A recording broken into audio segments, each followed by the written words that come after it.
Tonight, a battle for survival. The mass exodus of refugees from Ukraine continues as Russia's attacks intensify amid a seventh day of fighting. We have a lot of families who accepted refugees and they need, food, supplies, etc. Medical supplies are being sent from Scotland to the front line. Also making the headlines, could Clyde FC be made homeless after taking back the rapist David Goodwilly? The Old Firm confirm they will play a match in Australia, but not everyone here is happy. And meet a one-man action hero making machine, the Clydebank toy maker, who can turn you into a figurine. I'm Gordon Cree in Edinburgh. And I'm Sophie Wallace in Glasgow. This is the STV News at 6.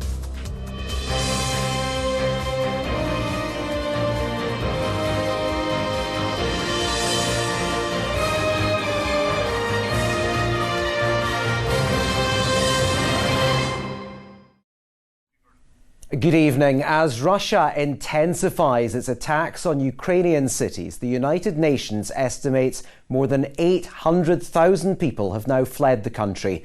Ukrainians living here in Scotland say they are struggling to get relatives out of the war zone. The First Minister says it would be shameful if the UK does not play a full part in welcoming refugees here. Nicola Sturgeon was speaking as Scotland prepares to send its first consignment of medical aid to the country. Our political correspondent Ewan Petrie reports. In the city of Kharkiv, there is no let-up in the bombardment. Dozens were reported killed in this attack on a university building.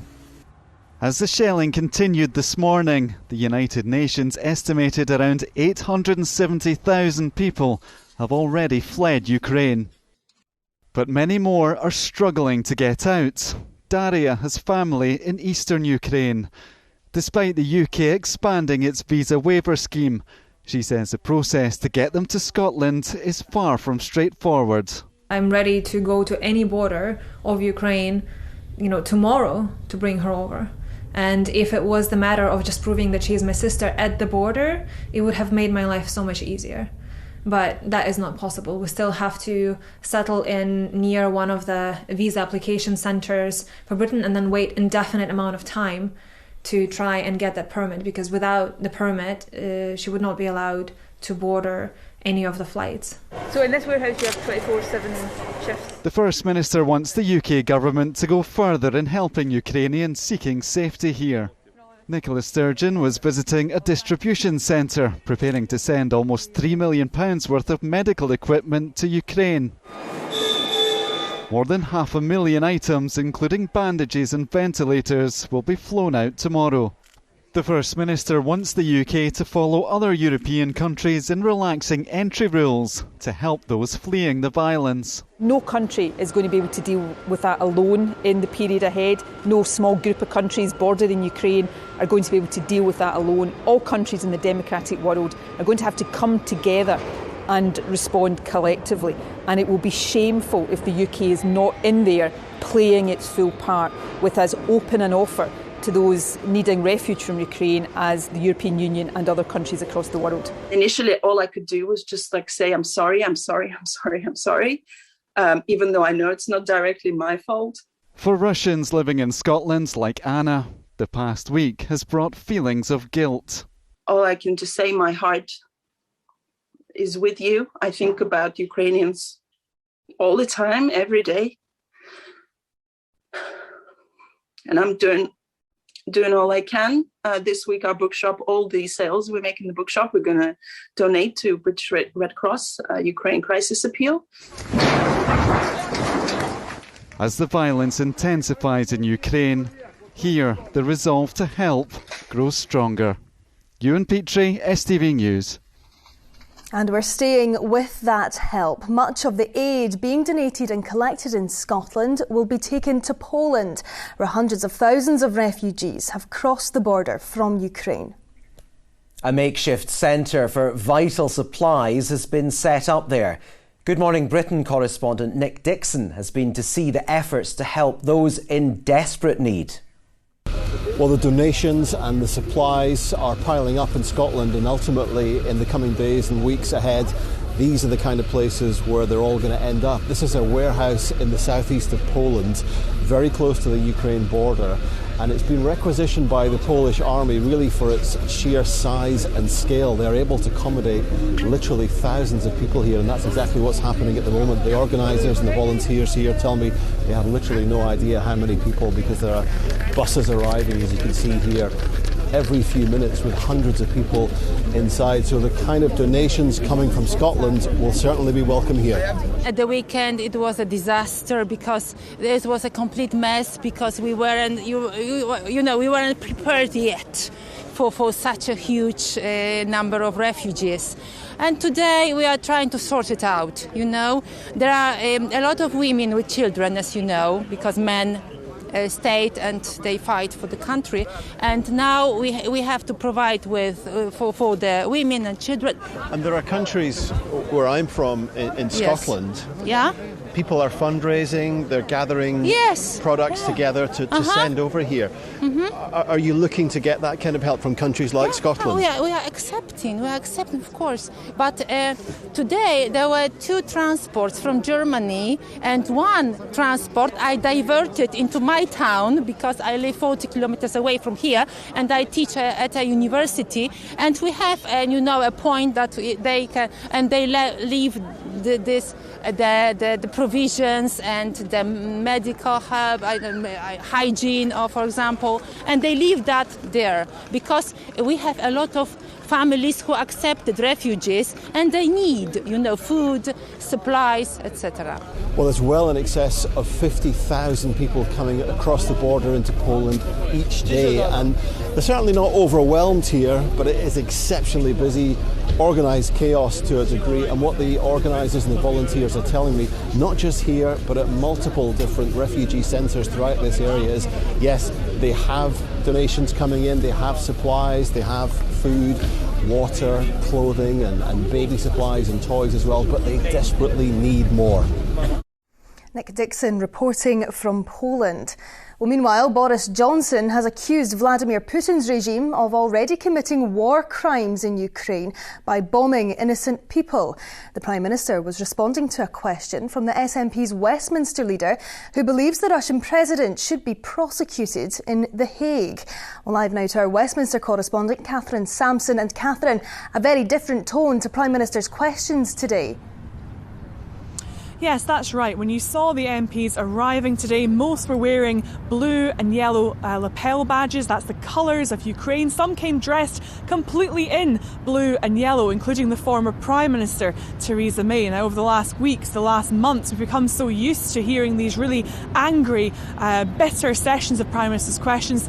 Today, so different. It all began with a rare standing ovation in support of Ukraine, in support of their ambassador, who was looking on at MPs from the gallery up above. I want to welcome to our gallery the Ukraine ambassador. Applause of any kind is usually banned here. Today it rang out for nearly a minute. Solidarity for Ukraine from all sides. Unity too over whether Vladimir Putin should be prosecuted by the International Criminal Court. Vladimir Putin is a war criminal.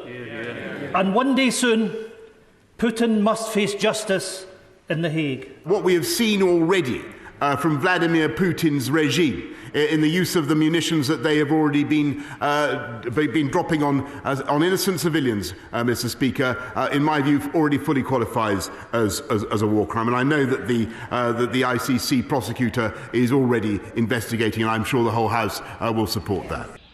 This is the aftermath of an attack on a TV tower in Kiev next to a Holocaust memorial. Some, with eyes on history, say sanctions on Russians linked to Putin have been too slow. I don't want war, nobody wants war. But we're not even sanctioning Sergei Shoigu, the Russian defence minister, yet. Nor Igor Osipov, the commander of the Black Sea Fleet, or Uzmanov, Sechin, Peskov, Abramovich, Roldugin, or the members of the Russian Duma who voted for this war. The Prime Minister said he wouldn't comment on individual cases, but claimed actions already taken are having an impact. What we will publish in addition, Mr. Speaker, is a full list of all those associated with the Putin regime. The blue and yellow of Ukraine was also on display at President Biden's State of the Union address, where there was a similar show of support. Ukrainian ambassador to the United States is here tonight, sitting with the First Lady. Let each of us, if you're able to stand and send an unmistakable signal to the world of Ukraine. Scenes like this are rare, but actions will matter more than applause. Thank you. Well, once again today, protests in support of Ukraine have been taking place all over the world, including in Edinburgh, where our political editor Colin Mackay is tonight. Colin. It's a cold, dreich night here, but nevertheless, 100 or so people have come out to protest against the invasion of Ukraine. Many of them are actually Ukrainians living in Scotland protesting against that invasion of their homeland, but some of them are also from Russia, including Dr. Alexandra Smith, who's a reader in Russian studies at Edinburgh University and a member of the Scotland-Russia Forum. How do you feel about Putin's actions invading your neighbour? Well, I'm quite angry. It's devastating. It is painful to watch the news, and I'm totally supportive of brave Ukrainians who resist at every level. And also I'm very supportive of Russians who protest against this violence. It is unthinkable to see all these tragic events happening in the 21st century. How difficult is it to be a Russian abroad at the moment? Well, it's very difficult because we can't just go and demonstrate, of course, there, but also it's just very frustrating because a lot of ordinary Russians are not really responsible for these horrible, tragic events. So it is the government who's organizing all this, and a lot of Russians who even live in Russia, they're going to be hit by the sanctions, by the isolation. So it's very sad. And for me, it's very sad to see that many cultural events were cancelled all over the world, because for me, it was important to have this channel open, because cultural diplomacy was always helping people to understand each other, to have a dialogue, and now it is not possible for many talented people even to come and perform. But also, as we heard from Anna and Ewan's report earlier on, very emotional. Yes, very emotional, yes. I mean, I cry quite a lot when I watch the news. It's very emotional because it's just not fair, because people have a right to think about their own countries in a way that suits their cultural traditions, their values and so on. So nobody has a right to take this away from them. Dr. Smith, thanks for joining us on STV News. And from the protest here in Edinburgh, twinned with Kiev, back to you in the studio. Colin, thank you. Well, let's take you to the rest of today's news now. And the owners of Clyde Football Club Stadium are considering kicking them out after the rapist David Goodwilly rejoined the team. He's agreed a loan deal from Raith Rovers. North Lanarkshire Council says it's now reviewing its commercial relationship with Clyde. In 2017, a civil court judge found Goodwilly had raped a woman, as Vanessa Taff reports. This is where League One side Clyde Football Club play their home matches, but their landlord, North Lanarkshire Council, say that tenancy is under review.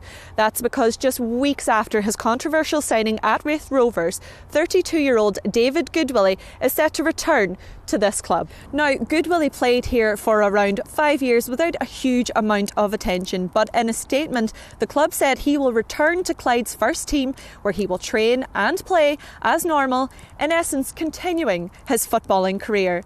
However, North Lanarkshire Council, who own and control Broadwood Stadium, say they're reviewing their commercial links with the side, including whether or not the team could continue to play here. Goodwilly's signing at Raith Rovers was marred with controversy, and women's organisations say they're appalled by the U-turn.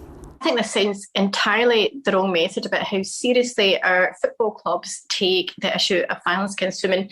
David Goodwilly has been ruled by a senior judge to be a rapist. I have not seen any remorse or contrition from him about the impact of his actions on the women that he raped. Raith Rovers initially stood by their decision to sign the rapist, and that lost them fans, sponsorship deals, board members and high-profile supporters like the author Val McDermid. In reaction to the loan, she tweeted her disgust and called out the mealy-mouthed talk from Raith Rovers board about ending Goodwilly's contract. The striker hasn't publicly expressed any remorse for the rape, and Clyde haven't made any reference to the controversy. Tonight, the consequences of that decision could be far greater than anticipated. Vanessa Taff, STV News, Cumbernauld.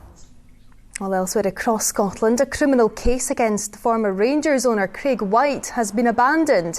It had been alleged that Mr White failed to disclose passwords for various laptops and phones during a financial probe. However, the Financial Conduct Authority have now dropped the charges after it emerged White hadn't been contacted by his previous lawyers about the statutory notice to hand over the passwords. Nobody under 18 should be sent to jail. That's the opinion of Scotland's Chief Inspector of Prisons. Wendy Sinclair-Gibbons says the way that children are prosecuted and imprisoned in Scotland breaches their human rights. Scottish Water is removing old cars abandoned at the bottom of a Renfrewshire reservoir. 9 vehicles that were dumped and left in Gleneffer Braes Country Park for years are being lifted out while water levels are low. In 2018, Scottish Water and Police Scotland failed to identify the owners and concluded it would be safer to leave the cars where they are rather than remove them. The Waverley will be back doon the water from June, marking the 75th year of the paddle steamer's Clyde sailings. Among the excursions will be a repeat of her first ever cruise to Rothsay and Arrochar via Loch Long. All right, it's a busy night in sport. Ronnie is at Celtic Park with all the details.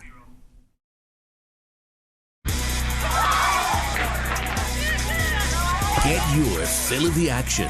STV Sport, sponsored by Papa John's Pizza.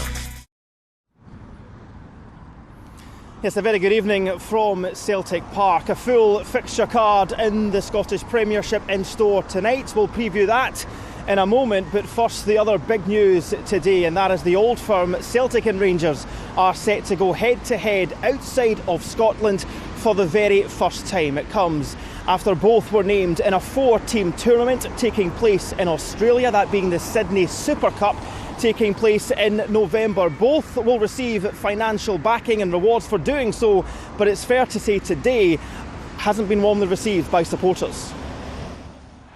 It's Scotland's biggest match, and now the Old Firm is going down under. One of the world's greatest soccer rivalries is coming to town when bitter Glasgow foes, Celtic and Rangers, face off in Sydney. For the first time in its history, Celtic and Rangers play each other outside of Scotland as they take part in the Sydney Super Cup. The 4-team tournament will take place in November during the break for the World Cup. It's been branded as a homecoming for Celtic manager Ange Postecoglou, with Rangers commercial director James Bisgrove saying the 2 friendly matches will see the clubs earn commercially as much as an entire Premiership season.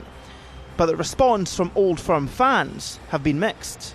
Going out to Australia to play a friendly against Celtic, which I think even just saying that word also probably winds up a lot of fans. I think it's a derby that, again, it feels like it being commercialised feels it feels very wrong. The Sydney Super Cup will also include Sydney FC and Western Sydney Wanderers, with the Old Firm derby itself taking place on the 20th of November. Well, back to domestic matters now, and a big night in the Scottish Premiership title race. Celtic league leaders welcoming St Mirren here to Parkhead, looking to maintain that 3-point gap over Rangers. Celtic were held to a 0-0 draw with Hibs at the weekend. They'll be looking to get back to winning ways, as will St Mirren. Stephen Robinson's first game was a 2-0 defeat to Hearts, but with a win tonight, the Buddies could go fourth. 10 games is still a fair bit of football to be played. If you see what's happened over the last 10 games, you'll see that things can change pretty quickly. So, yeah, I think we're still sort of in that mode of making sure we're focusing on what the next challenge is for us, and that is tomorrow night against St Mirren, who we know are going to be a tough proposition, and we've got to make sure that we're at our best. We've got boys that can win matches for us. We need to be brave. Anytime you go to Ibrox or Celtic Park, you have to be brave on the ball. Obviously everyone thinks you have to defend. There's no doubt about that, and you have to be on the top of your game defensively, but you have to pass the ball. We didn't pass the ball on Saturday. Well, Rangers head up to Perth to take on St Johnstone tonight, with captain James Tavernier saying nothing but perfection will do now, with only 10 games left of the season, if they want to retain the title. It comes after Rangers were held to a 2-2 draw with Motherwell despite leading 2-0. Also, Giovanni Van Bronckhorst's side's away form in the league doesn't make for good reading. It's no wins in the last 4 games. We've got 10 games left and they have to be perfect. That's always our full focus, and before the Dundee game, our full focus was 12 games left, win all the 12 games. You obviously don't want to have the slip-ups. We have in the past 2 games, so we'll learn from that, and we don't obviously want that to come into our play anymore in the 10 games left for the rest of the season. Motherwell boss Graham Alexander says his side's never say die attitude will be crucial as they look for their first league win in 2022. The Steelmen take on Ross County tonight. Elsewhere in the Scottish Premiership, Dundee take on Hibs. It's Hearts face Aberdeen, and it's Livingston against Dundee United. Now, finally, VAR, a very controversial subject within Scottish football. Plans already underway. If it were to be introduced next season, the head of referees, Crawford Allen, says it's important it is, and Sheila McLaren went along to Hampden today to see if it's introduced, how it would work. This is the control centre where referees are learning the ropes with VAR. Crawford Allen has been training officials for the past 3 months and says Scotland will be left behind if it's not brought in soon. If you look at the appointments internationally, in Champions League, Europa League, a lot of the appointments are going to Polish referees, Dutch referees, Portuguese. It's countries that have VAR week in, week out. And by getting our referees to operate at that top table, it's a bit like the players. If they're international and they're getting the experience, they bring it back to Scotland. We're no different. I press the red button. I recommend an on-field review for serious foul play. That's the communication with the referee. He'll then come across to the screen, and then we can show the image and the 2 bits of moving footage, and he can make his decision from there. John Beaton has been using VAR in European football and believes the benefits are there for all to see. I think in terms of just knowing that the decisions are correct, if you make a big decision during the match, it can sometimes play in your mind about whether you've got it right or not, and certainly throughout the course of the game for management of the players, they will have a perception that it's right or wrong. If we can know that it is the correct decision, or indeed change it and get the correct decision, then it's just massive for the credibility of our own performances and the league. So how easy is it? Number 18 is offside, goal is disallowed. VAR won't end debates and controversy, but referees say it will improve decision making. We've got some statistics from leagues that have got VAR. Again, our stats are very broadly similar. For key decision making, we're already getting 92-93% accurate. VAR takes it up to the 99%. There's always going to be that 1%, where there's going to be an opinion. Clubs will discuss VAR again later this season before taking a vote. And whenever it happens, Scotland's referees will be ready. And that's your sport tonight, folks. Get your fill of the action. STV Sports, sponsored by Papa John's Pizza. Let's get the forecast now with Sean. Watch out for a sudden temperature drop.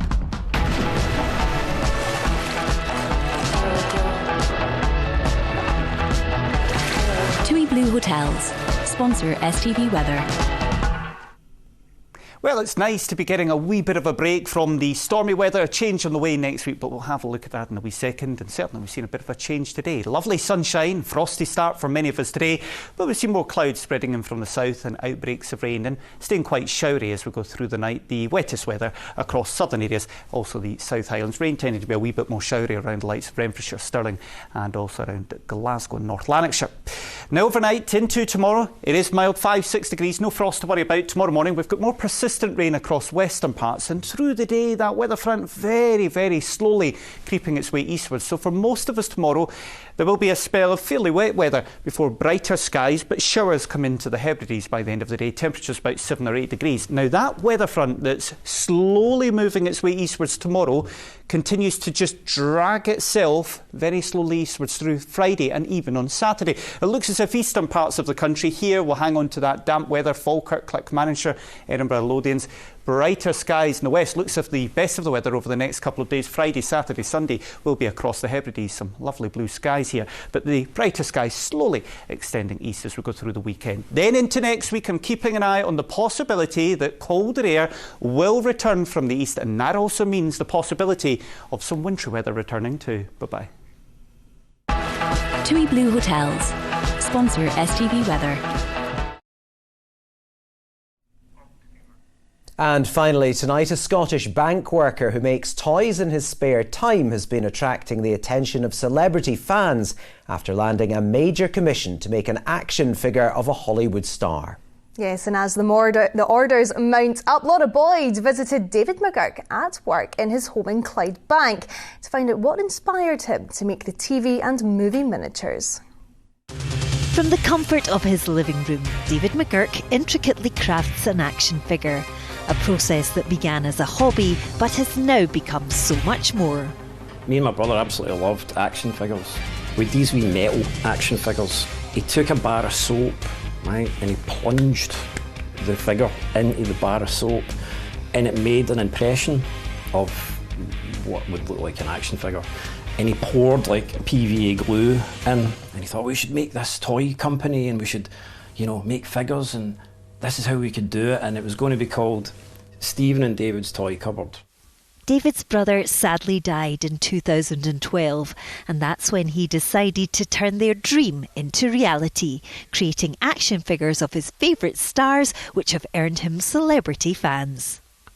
I just want to say thanks to David from Lightning Bolts Action Figures for this incredible Lost Boys figure he sent me. But it was a recent commission to create 50 models for a Nissan advert shown at the Super Bowl, which has really catapulted him to action figure fame. Once I'd signed the non-disclosure thing, they just sent it through and said, this is who you're going to be making. None other than Hollywood star Eugene Levy. I was like, oh, okay. So I know he's a kind of national treasure, I feel like, over there.